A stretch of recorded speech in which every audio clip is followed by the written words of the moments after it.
What is it that's holding you back, keeping you from becoming everything that God has created you to be, living your purpose and reaching your destiny? Is it self doubt, feeling that you don't measure up to others? Perhaps it's fear or lack of resources, offenses and challenges, maybe even past or current circumstances. Well, I want you to know that these are pathologies, diseases of the mind that negatively impact how you think and perceive things that invade your everyday life. You can overcome these peculiarities and become conquerors, living in the purpose that God has for your life. The Bible in Philippians 4:13 teaches us, I can do all things through Christ who strengthens me. Hello, I'm your coach, Dee Johnson, and I'm going to share with you on how you can overcome these pathologies and be all that God created you to be on today's Watering the Seed.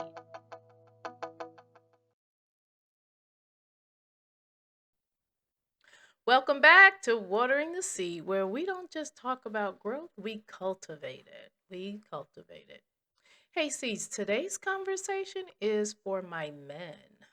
My men. First, I want you to know that I love my men. I love my men.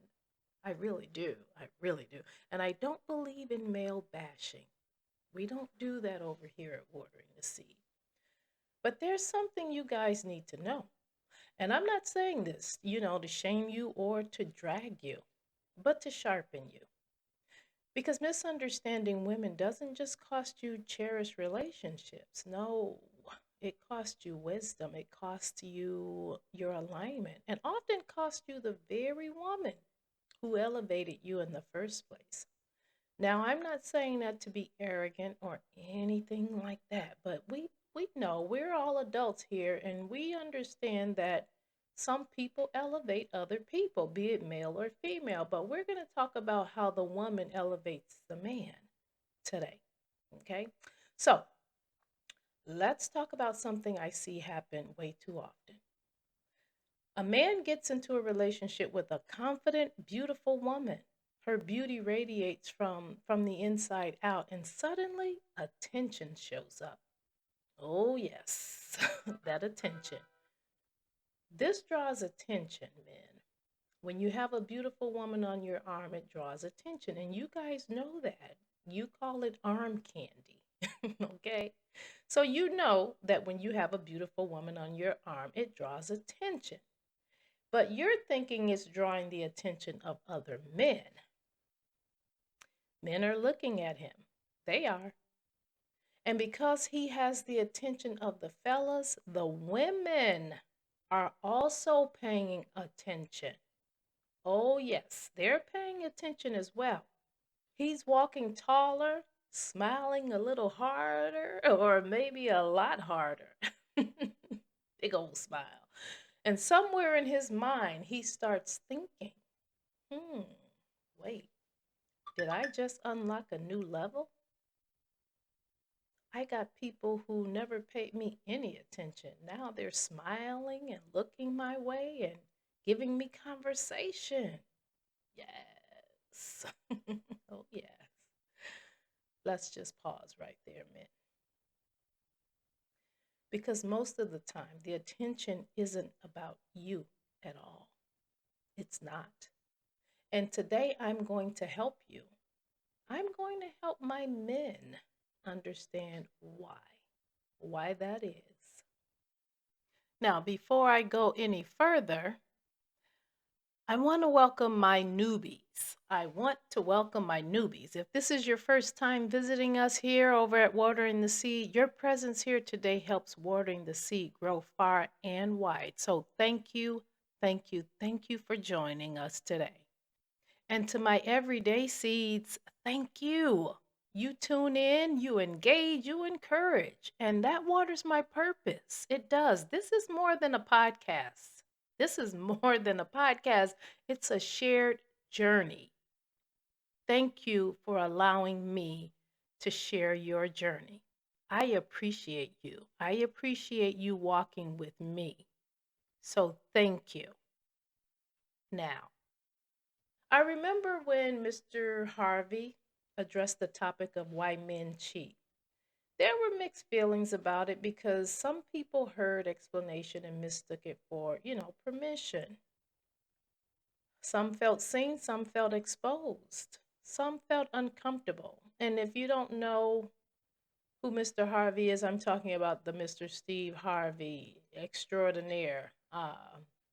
He's huge in the entertainment industry. He's a comedian, he's an actor, he's a talk show host, he's a radio announcer. Mr. Steve Harvey is that dude. And he has men looking at him as well as women. Okay? And he wrote the book, Why Men Cheat. And again, people liked it, some did, some didn't. Okay? Some had mixed feelings. I mean, there were feelings all over the place. I remember that book. I bought the book. I read the book. The book was excellent. Excellent. And some of us seen ourselves. We felt seen. Some felt exposed. Some felt very uncomfortable. And again, because anytime a man explains male behavior out loud, especially to women, it forces accountability into the room, and accountability makes people squirm. Yeah. For some men, it sounded like clarity. For some women, it sounded like justification. And for others, it hit a nerve. It hit a nerve because it named patterns they lived through but were never given language for. Never. The tension was real. It wasn't really about the message, it was about who was allowed to explain the behavior and who was expected to absorb the impact. And that's why the conversation stayed controversial. Not because the topic was new, but because the truth landed differently depending on whether you were benefiting from the behavior or bearing the cost of it. So I know the picture I'm about to paint here today will cause tension based on where we may be fitting into this painting, where we fit in individually. Some will be seen, some will feel seen, some will feel exposed, and some will feel uncomfortable. But for my men, my hope is that it will sharpen your perception, make you more aware. And some of my men may already be aware of this, but choose to live in an illusion because it strokes the ego. But for those of you who don't, well, here it is. Here it is. Here's the truth. Here's the truth most men never hear. When you walk in, when you're walking beside a confident woman, okay, a woman that knows herself, knows her God, has self-respect. She knows herself inside out. She know who she is. When you walk beside that woman, that confident woman, you don't just gain proximity, you gain perceived value. Not because you suddenly elevated, not because your mindset flipped overnight, okay? Not that, but because her presence carries weight. Yes, her presence carries weight. People don't just see you, they see who chose you, men. They see her. They see who tolerates you. Okay. Yeah, I did. I said tolerate because we know we're grown here. We're grown. So the people they see who tolerates you, her confidence indicates that she has high standards. Her composure, it signals discernment, purpose. Her peace signals power. And when she walks into a room grounded, self-assured, and unbothered, people subconsciously, assume if she's with him, there must be something there. Yeah, they do. So that assumption is perceived value. Now let's name the real mechanics in this, the real mechanisms at work. There are some mechanisms at work, so let's identify these things. The real mechanism is reflected confidence. That's what it is. Yeah. It's reflected confidence. It's not confidence you generated, it's confidence mirrored back onto you because you're standing in the light of someone who knows who she is. You're looking in her mirror and seeing yourself in her mirror, a reflection. Her certainty creates a halo effect. Her clarity, it stabilizes the environment. Her standards raise the temperature of the room. People are looking, they're watching. That's the reflection. And that's when the attention shows up. And that reflection often looks like attraction to men and feels like desire. But here's where it gets twisted, guys. What you're often experiencing is not desire, it's curiosity, period. Not pursuit, it's observation. It's not a connection, but a comparison. People aren't drawn to you as much as they're trying to understand her. They're clocking her confidence, they're measuring her boundaries, they're trying to read her energy. And by extension, they're reassessing you. That's what's happening. When that difference, I don't know what's going on with this phone. When that difference isn't understood, attention gets mistaken for attraction. Validation gets confused with value. And reflected confidence, it gets claimed as personal magnetism. Yeah. And it's not. It's not. It's not that at all. It's not that at all. Not personal magnetism. You see, men, attention is easy. A clown gets attention. But attraction, that's intentional. Attraction is intentional. And a woman with high perceived value doesn't just elevate rooms, she reveals who knows how to stand with her and who only shines because of her. She brings out the better in you. She brings out the better in you. And that distinction changes everything. Because when you don't understand the difference, you start believing attention from other women equals attraction, but it doesn't. It does not. Most times it triggers comparison, and comparison turns into competition, not with you, but with your woman. With your woman. So, plainly put, high value women don't attract rivals. They activate insecurities in people who aren't secure in themselves. Her presence is making other women insecure. Insecure. Insecure women feel the need to compete, period. Period. And let me teach you something most men don't realize about women.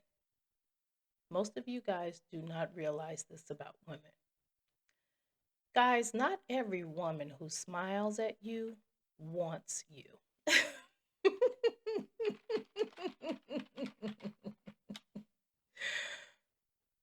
Really, really. I'm going to say that again. Guys, not every woman who smiles at you wants you. I hope that didn't hurt, but you need to know this. Not every woman who smiles at you wants you. Sometimes she wants information.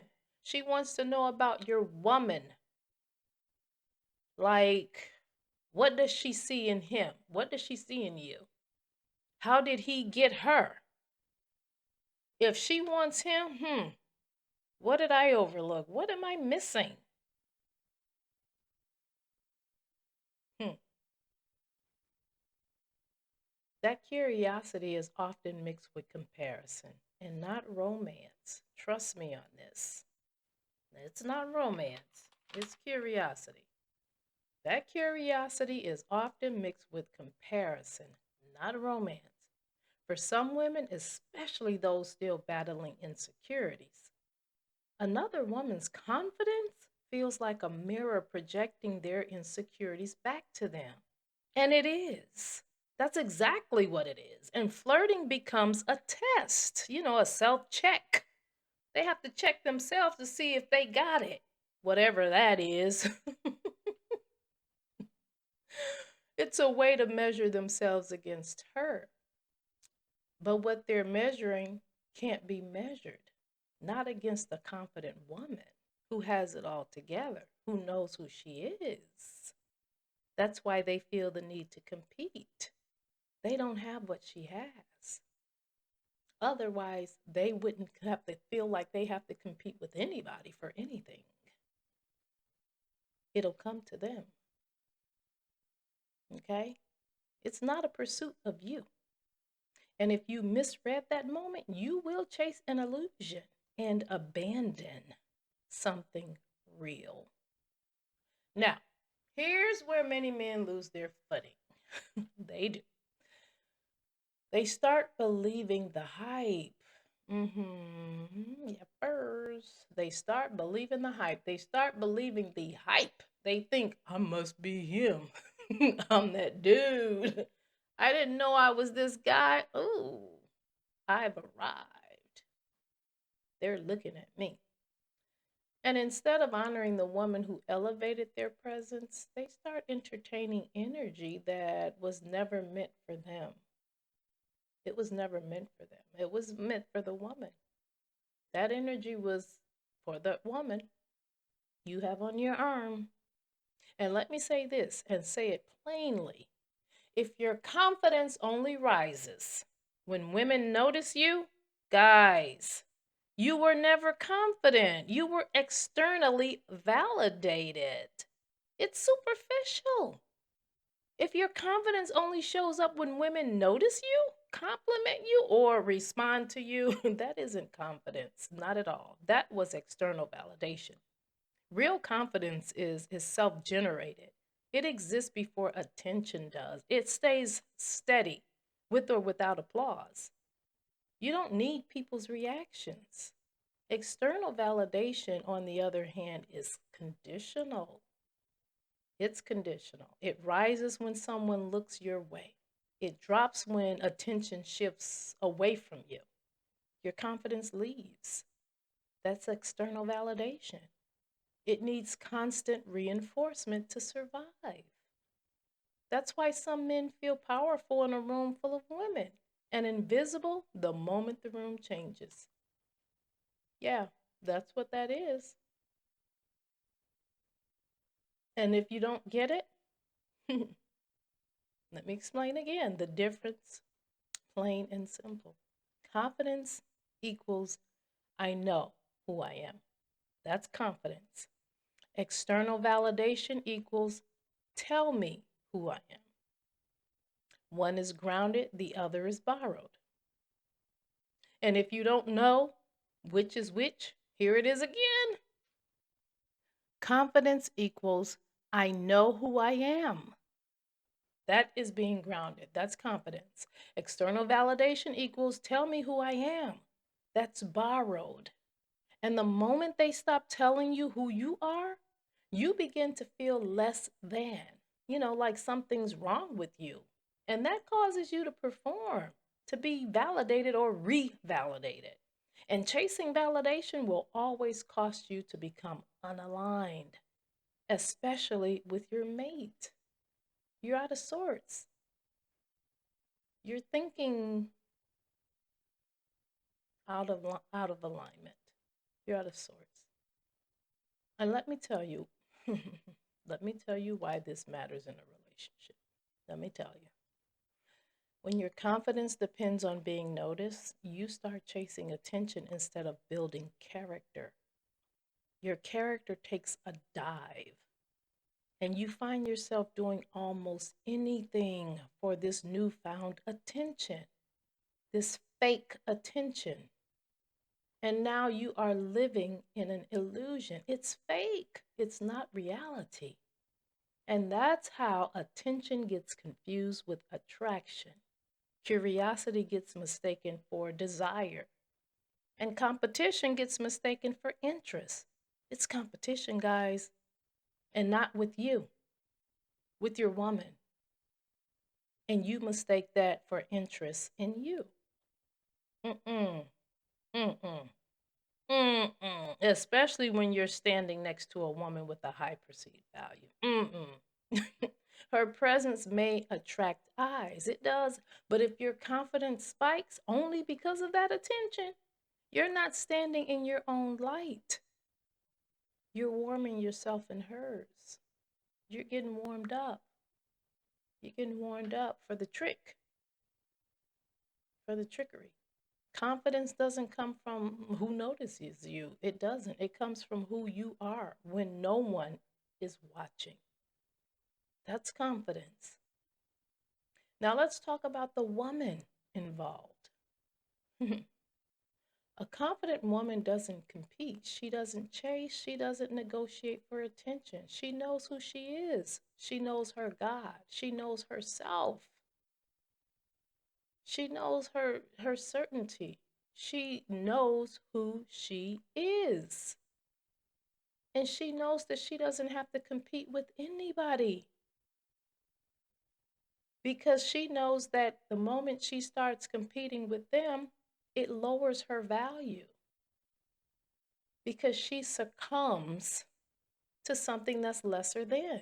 And I'm not saying this for arrogance or anything like that, but people who know, they know. People who are confident within themselves, men or women, they know that they don't have to compete with another human being, period. They don't have to. They know who they are and they know that they're different from other people. We all have our differences. We're individuals. It doesn't matter if we hang out in groups. If you hang out in groups and you become a group thinker, then you've become a part of something that's fake. It's phony. It's going to fail. You don't have an individual personality. You don't have an individual character. You're in a group. You're blended, and you get lost in that. You're not yourself. You get lost in being what everybody else wants and needs you to be for them in order to fit in their realities. Okay? In order to fit in their reality. So you shrink yourself and you do whatever they expect of you so that you can be accepted and validated within that group. That's not individuality. A person that's confident within themselves knows their worth. They don't need a group. Even if they have people they hang out with, they can separate themselves easily and quickly, and they stand out in that group because they are confident. And they don't have a problem walking away from the group because they know who they are. So a confident woman doesn't compete. She doesn't chase. She doesn't negotiate for attention. She simply observes. And when she sees her man confused by temporary attention, she doesn't fight. Mm-mm. Mm-mm. She exits. She quietly makes her exit. Because a woman who knows her worth will never beg a man to recognize it. Never. Never. Remember that, men. Remember that. A woman who knows her worth will never beg you to recognize it. Never. When a woman who truly values herself notices her man seeking validation, that's not flattering. It ain't cute. It's a red flag. Not because she's threatened, because she's usually not. She's usually not. But because insecurity always reveals itself through need, the need to be accepted and validated by outside sources. And here's what she won't do: she won't shrink herself, she won't perform, she won't compete for attention that should already be secure. Okay? She won't fight. If you're looking for a fight, she's not going to do that. She won't fight another woman. She has too much class. She won't argue in public. She's too poised for that. She won't create chaos just to make a man feel chosen. She won't do that. Not because she doesn't care, it's not that, but because she knows her worth. You see, a woman with high perceived value understands that feeding insecurity only trains it to grow. And that is the raw, untainted truth. The raw, untainted truth. This woman understands that feeding insecurity only trains it to grow. It's only going to get worse. It's going to get bigger. The need is going to become more. You have to be confident within yourself. And you don't need anybody to feed your insecurities because it won't exist. So if she stays calm, poised, composed, and refuses to engage in spectacle, she's not cold. She's not passive or stupid, whatever you want to call it. I've heard a whole lot of different analogies of that behavior. She's not passive. She's not stupid. She's not crazy. Nah, not crazy. She's self possessed, self assured, and she will never reduce herself to low level behavior just to stabilize someone else's fragile confidence or lack thereof. Now, the insecure woman, well, she was never after you. She wasn't. She was after the competition. And the moment the confident woman removes herself from the equation, the game ends. Game over. No competition, no thrill, no interest. And now you're standing there alone with the tension that disappeared as quickly as it arrived. I believe the infamous B.B. King sang it best when he said, "The thrill is gone, the thrill is gone away." Yeah, the thrill is gone. It's gone. And you'll be left trying to hold on to that illusion. Here's the wisdom every man needs to carry.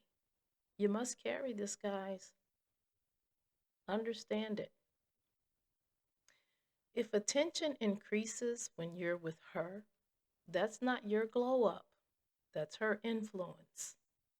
Your job is not to bask in it, your job is to honor it.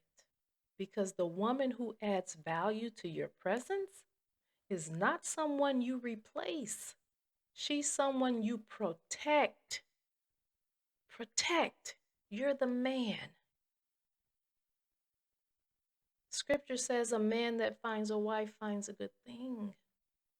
That's your good thing. You protect it.